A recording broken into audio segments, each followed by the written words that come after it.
తెలియదు. కాకపోతే డెఫినెట్గా ఇది సుపారీ. దీని విషయంలో మీరు ఎలా ఫీల్ అవుతున్నారు ఒకటి. రెండవది కేంద్ర దర్యాప్తు సంస్థ ఇంటెలిజెన్స్, సెంట్రల్ ఇంటెలిజెన్స్ కూడా దీని మీద ఆరాధిస్తోంది. ఈ కేసు మీద ఏం జరిగింది, ఎలా జరిగింది అనే దాని మీద అనేది కూడా వస్తోంది.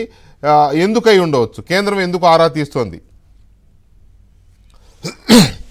వెంకటకృష్ణ, మీకు ప్యానల్ ఉంటే పెద్దలందరికీ నమస్కారాలు. నమస్తే. నేను చిన్నప్పుడు ఒక సినిమా చూశాను, ప్రతిఘటన అనుకుంటా. అవును. ఈ దుర్యోధన దుశ్శాసన దుర్నీతి లోకంలోనే ఒక పాట ఉంటుంది దాంట్లో. ఈరోజు ఈ దుర్యోధన దుశ్శాసన జగనన్న రాజ్యంలో అని చెప్పి ప్రజలు అనుకుంటున్నారు. ఏందన్నా ఇది, సిగ్గుందా అని అడుగుతున్నా. ఈ బ్రోకర్ పనులు ఏందన్నా, ఈ బ్రోకర్ పనులు ఏంది? వాడెవడో ఆ నుంచి బాంబే నుంచి చెప్తే నీవు ఇక్కడ ఉండే నీ పోలీస్ డిపార్ట్మెంట్ని ప్రజల కోసం పనిచేయిస్తావా, నీ సొంతం కోసం జాగిర్ కోసం పనిచేయిస్తావా? అందరూ ఈరోజు ఈ కేసులో ఆషామాషిగా వదిలే ప్రసక్తి లేదు. దీన్ని లోతుగా మేము విచారణ చేయబోతున్నాం. మా ఎన్డీఏ కూటమి, ఎందుకంటే రాష్ట్రంలో కేంద్రంలో ఒకే కూటమి ఉంది కాబట్టి మహిళా రక్షణ కోసం పనిచేస్తుంటే ప్రభుత్వం మాది. ఆ ప్రభుత్వాల మాదిరిగా మీకు తెలుసు కదా, ఎంపీలు, ఆ ప్రజాప్రతినిధులు, వైసీపీ పార్టీలు ఏమేం చేశారో మొత్తం సీరియల్లన్నీ చూశారు ఆంధ్రప్రదేశ్ ప్రజలు. పోలీసులను కూడా ఈరోజు పోలీసు వ్యవస్థని, ఈరోజు ఇంతకుముందు మన ఎస్పీ గారు చెప్పారు, రిటైర్డ్ ఎస్పీ గారు, పోలీస్ వ్యవస్థ అంటే ప్రజల్లో ఒక గౌరవం. పోలీసుల దగ్గర పోతే మన రక్షణ ఉంటుందని చెప్పి ఒక ధైర్యం ఉండేది.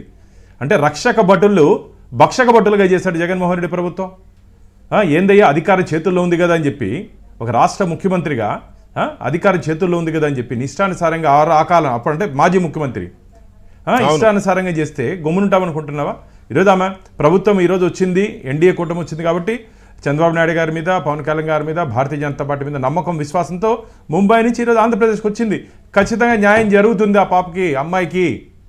ఆ తల్లిదండ్రులు పాపం 70 సంవత్సరాల వయసులో ఉన్నట్టు తల్లిదండ్రుల్ని అక్కడి నుంచి అప్పుడు లాక్కొని వచ్చి, ఏమయ్యా మీకు రికార్డులో చూపించారా ఏం జరిగింది, అప్పుడు ఏం జరిగింది, ఇన్వెస్టిగేషన్ ఏం చేశారు, త్రూ ప్రాపర్ గైడ్లైన్స్ ఫాలో అయ్యారు మీరు?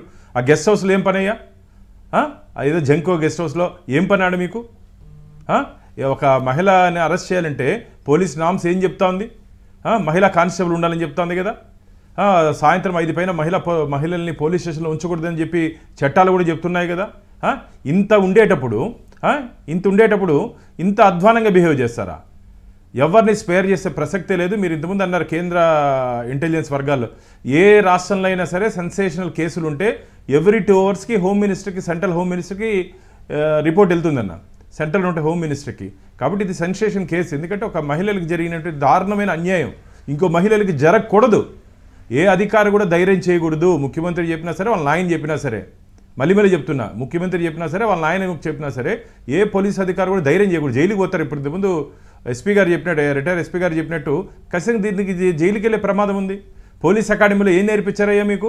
నాకు పోలీసులు అంటే గౌరవం, చాలా గౌరవం.